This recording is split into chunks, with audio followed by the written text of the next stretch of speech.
अस्सलाम वालेकुम दोस्तों। न्यूयॉर्क टाइम्स एक अखबार है जो कि अमेरिका में शाया होता है। उसने दावा किया है कि इसराइल ने ईरानी क़यादत को मारने का मुकम्मल तौर पर मंसूबा बना लिया था। आइए ये वीडियो देखते हैं। ये इंडियन एंकर की है जो कि बहुत सीनियर हैं और उस पर रिएक्ट करते हैं। अमेरिकी अखबार न्यूयॉर्क टाइम्स में रिपोर्ट छपी है कि अमेरिकी अधिकारियों को ये डर था। ये बात अब रिकॉर्ड पर लाई जा रही है कि अमेरिकी अधिकारियों को ये डर था कि ईरान के दो महत्वपूर्ण लोग, उनके विदेश मंत्री और जो उनके मुख्य वार्ताकार हैं, दोनों विदेश मंत्री अरागची और साथ ही गलीबाफ, इन दोनों की हत्या की प्लानिंग थी जब वो इस्लामाबाद से लौट रहे थे, तेहरान जा रहे थे। लेकिन फिर क्या हुआ, इसका पूरा खुफिया जानकारी इन नेताओं को मिल गई। ईरान के पास भी खुफिया एजेंसी सिर्फ ऐसा नहीं है, इजराइल और अमेरिका के पास ही है, ईरान के पास भी है। और बताया जा रहा है इस रिपोर्ट में कि पाकिस्तान ने भी मदद की।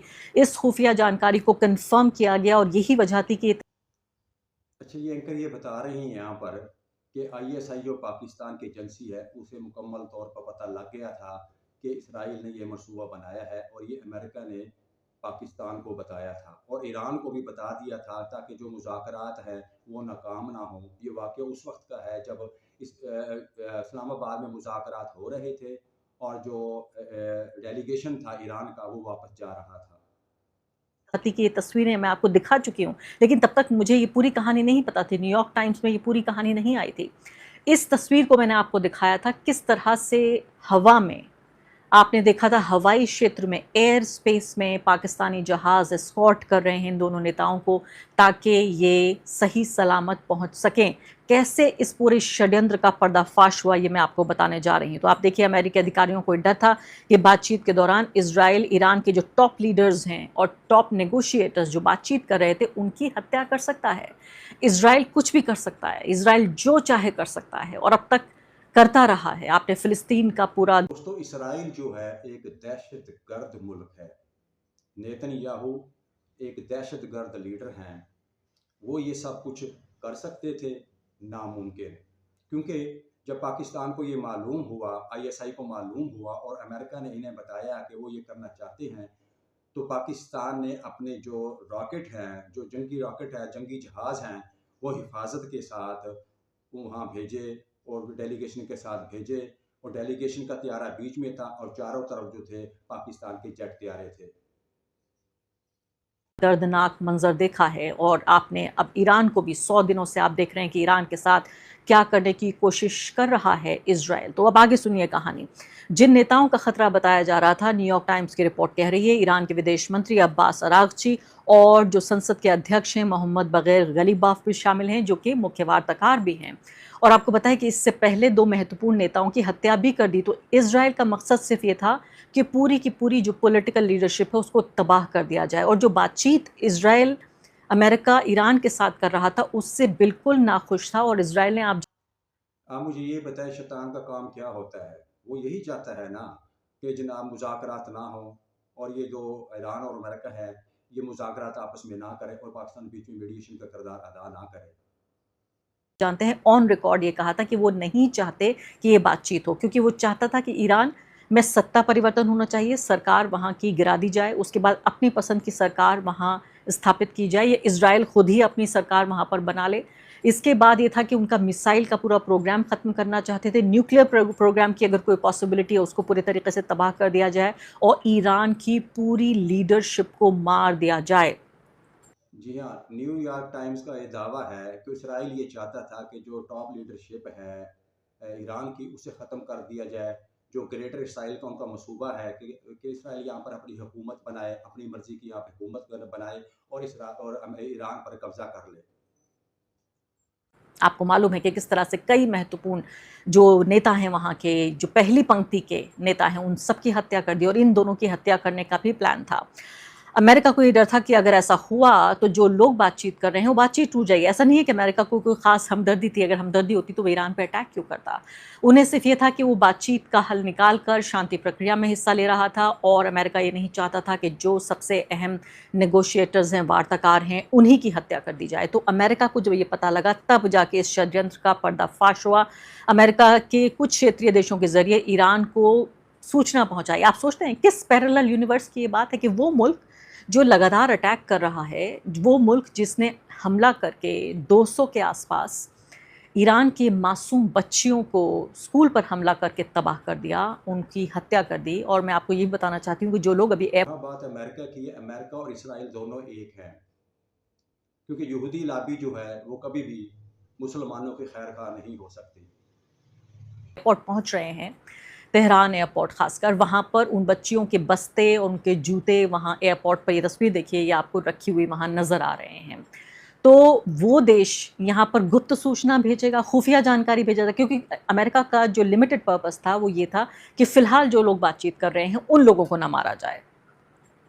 रिपोर्ट ये कहती है कि इजराइल की शुरुआती रणनीति ईरान के लिए जितने ज़्यादा टॉप लीडर्स हों उनको ख़त्म कर सके वो बनाने की थी। अमेरिका ये चाहता था कि बातचीत करने वाले नेताओं की जो सुरक्षा है वो बनी रहे और विमान को निशाना ना बनाया जाए, इसलिए सुरक्षा व्यवस्था बदलनी पड़ी। तो अब सोचिए, अब अगली रिपोर्ट जो मैं आपको बताने जा रही हूँ उसको ध्यान से सुनिए। तो आप ये सोचिए कि इस वक्त ये हुआ कि जब इस्लामाबाद से कतर की तरफ, यानी पाकिस्तान से कतर की तरफ जब जा रहे थे ये लोग, यानी दोनों नेता, तभी ये खुफिया जानकारी मिली और ये खुफिया जानकारी अमेरिका ने ईरान को दी। फिर पाकिस्तान ने जब इनको जानकारी मिली तो अपने जहाज़, अपने एस्कॉर्ट्स भेजे हवाई क्षेत्र में, उनको एक एयर एस्कॉर्ट दिया, यानी कि हवाई सुरक्षा दी। उसके बाद इन दोनों नेताओं को, क्योंकि अमेरिका ये जानता था कि जो इन्हें जो सिक्योरिटी दे सकता है वो सिर्फ पाकिस्तान ही दे सकता है, पाकिस्तान के जेट जहाज़ ही दे सकते हैं। जब पाकिस्तान के जहाज़ जो हैं, जंगी जहाज़ जो है, जेट जहाज़ हैं, तो उन्होंने जनाब इसे सिक्योरिटी दी। उस वक्त इसराइल ने हमला क्यों नहीं किया? क्योंकि इसराइल को पता था अब पाकिस्तान बीच में है, अगर पाकिस्तान से पंगा लिया तो बहुत बुरा होगा। जाना था तेहरान, तेहरान ना जाकर इन लोगों ने मशहद गए ये लोग, और मशहद में अपने जहाज़ को लैंड किया। मशहद उतरने के बाद यानी पूरा प्लान बदल दिया गया सिर्फ कुछ ही सेकंड के भीतर। वो कुछ सेकंड्स ऐसे थे जिन्होंने इनकी दोनों जो टॉप लीडरशिप थी उनकी जान बचा दी। वरना भी हमारे सामने कहने को लिए ये नहीं बचता कि अब्बास अरागची या इसके अलावा अली लारीजानी जैसा ही उनका फेट हो जाता, उनकी डेस्टिनी बन जाती, और दूसरे नेता गलिबाफ, ये दोनों हमारे बीच नहीं होते। और उसके बाद 8 घंटे की यात्रा करके वहाँ से और फिर जहाँ उनको जाना था वहाँ वो पहुँचे। तो ये जब पाकिस्तान को ये मालूमात दी गई तो पाकिस्तान ने आनन फानन चंद सेकंड के अंदर उनका मंसूबा जो है इसराइल का वो फ्लॉप किया और इन्हें बाहिफाजत जहाँ इन्होंने जाना था वहाँ इन्हें अपनी निगरानी में पहुँचाया। बताया जा रहा है कि 8 घंटे उन्होंने यात्रा की, और उसके अलावा जो बातचीत में जो प्रतिनिधिमंडल, जो डेलीगेशन शामिल था, उसमें 70 लोग थे। ईरान ने पाकिस्तान और कतर के ज़रिए अमेरिका से ये भरोसा मांगा था कि इज़राइल उसके जो नेगोशिएटर्स हैं उन पर कोई भी सीक्रेट अटैक नहीं करेगा। बातचीत के लिए मैंने आपको बताया कि 70 जो हैं अधिकारी वो शामिल थे, और पाकिस्तान ने ईरानी विमान को अपनी सीमा से इस्लामाबाद तक और वापसी में लड़ाकू विमानों की सुरक्षा दी। यानी जो आप देख रहे थे स्क्रीन पर वो फाइटर जेट्स थे, वो एस्कॉर्ट्स जो थे वो फाइटर जेट्स थे। और वापसी के दौरान ईरान को खुफिया सूचना ये मिली कि इजराइल विमान को निशाना बना सकता है।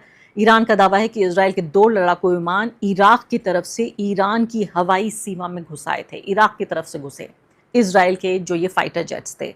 खतरे के बाद विमान की मशहद में एक इमरजेंसी लैंडिंग कराई गई, और जो उनका डेलीगेशन था वो 8 घंटे सड़क के किनारे, और वो भी उन्होंने वो रास्ता नहीं अपनाया जो आम रास्ता होता है, पहाड़ियों से होकर गुजर। यानी कि इतना जो ये अखबार बता रहा है कि न्यूयॉर्क टाइम्स के, इतना जो इसराइल ने जो मंसूबा बनाया था उसको फ्लॉप कैसे किया गया, किस तरह जनाब चालें चली गई पाकिस्तान की तरफ से और पाकिस्तान ने इसमें क्या किरदार अदा किया।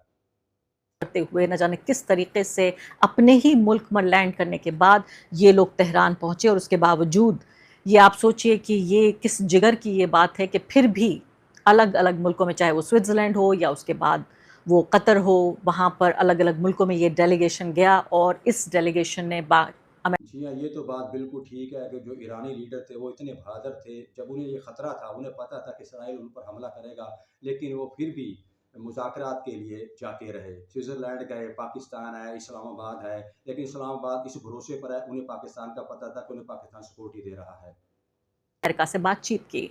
फिर भी इस सब के बावजूद सब कुछ दांव पर लगाकर, हालांकि ये बात तय थी कि ये मारे जा सकते हैं, उसके बावजूद भी आप इन बहादुर लोगों को देखिए, ईरान के क्या जांबाज लोग हैं ये। इस सब के बावजूद ये चाहते थे कि शांति हो, अमन हो, और इसलिए उन्होंने ऐसा किया। जी हाँ, ईरान ये चाहता था कि मुज़ाकरात हो, शांति हो, जो खिते में कशमकश चली हुई है उसको ख़त्म किया जाए। आखिर में बात ये है कि इसराइल जो है एक दहशतगर्द मुल्क है, नेतन्याहू जो है वो दहशतगर्द है, उसका जो साथी है वो भी दहशतगर्द है। इन दोनों को लगाम डालनी पड़ेगी, तभी ही इस खिते में अमन और सुकून आएगा। अगर आपको वीडियो अच्छी लगे तो लाइक और सब्सक्राइब ज़रूर कीजिएगा। अगली वीडियो तक इजाज़त दीजिए। अल्लाह हाफ़िज़।